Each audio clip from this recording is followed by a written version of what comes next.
Ny mety ho toetry ny andro eny an-dranomasina ny sabotsy 20 martsa 2024 amin'ny 9 maraina hatramin'ny alahady 20 martsa 2024 amin'ny 9 maraina. Mila mitandrina ny mpampiasa ranomasina amin'ny morontsiraka atsimo fa hisy andron-dranovaventy amin'ny alahady ho avy izao mety hahatratra 3 hatramin'ny 3,5 metatra ny haavon'ny onja.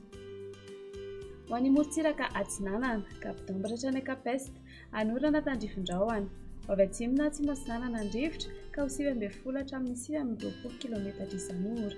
Adiny mpanonja ranomasina anonja be indraindray haavon'ny onja 2,5 hatramin'ny 2,10 metatra. Capeste hatrany Manoro anorana tandrifin-drahona mety araikotrika avy atsimo ny rivotra amin'ny ankapobeny ka ho 9 kilometatra isan'ora.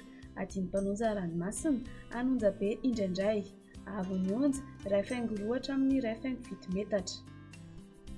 Mahanoratra ny Taolagnaro anorana tandrifin-drahona avy atsinanana amin'ny ankapobeny rivotra ka ho 9 hatramin'ny 9 kilometatra isan'ora. Anonja be ny ranomasina Ahery manomboka ny alina ny any atsimo ny Vangaindrano haavon'ny onja 2,4 hatramin'ny 2,7 metatra hahatratra 3 metatra ny any atsimo ny Vangaindrano manomboka ny alina noho ny alin-drano avy atsimo. Taolagnaro hatrany Cap-Sainte-Marie anorana Miatoato avy atsinanana somary atsimo atsinanana andrivotra ka ho 30 hatramin'ny 5,7 kilometatra isan'ora. Ahery ny ranomasina haavon'ny onja 2,7 hatramin'ny 3,10 metatra noho ny alin-drano avy any atsimo. Ho an'ny morontsiraka andrefana Cap-Sainte-Marie hatrany Cap-Saint-Vincent ibalikan'ny masoandro avy atsimo atsinanana andrivotra amin'ny ankapobeny ka ho 30 hatramin'ny 5,7 kilometatra isan'ora. Avy atsinanana kosa izany Rapitsomaraina ka ho 9 hatramin'ny 9,30 kilometatra isan'ora.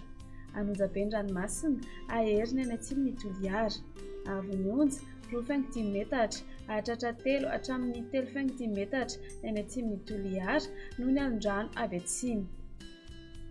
Cap-Saint-Vincent hatrany Cap-Saint-André andrahoana ny andro avy atsinanana andrivotra ny maraina ka ho 7 kilometatra isan'ora. Avy andrefana na atsimo andrefana izany ny tolakandro ka ho 9 kilometatra isan'ora. Io vaovao fisoka andrivotra ny alina ka ho manodidina ny 7 kilometatra isan'ora.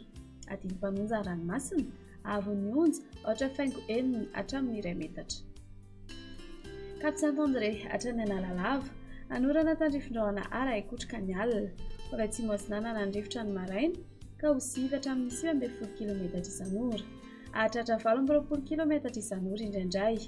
Avy avaratra kosa izany ny tolakandro ka ho 7 hatramin'ny 9 kilometatra isan'ora. Adiny mpanonja ranomasina haavon'ny onja 8,5 hatramin'ny 8,7 metatra. Analalava hatrany Cap-d'Ambre anorana tandrifin-drahona araikotrika ny alina avy atsimo atsinanana andrivotra indrindra ny maraina sy ny alina ka ho 9 hatramin'ny 9 kilometatra isan'ora. Hahatratra 9,30 kilometatra isan'ora manakaiky ny Cap-d'Ambre.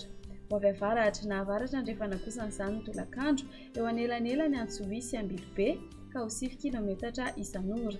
Mitonona adiny mpanonja ranomasina haavon'ny onja 8,3 hatramin'ny 2 metatra.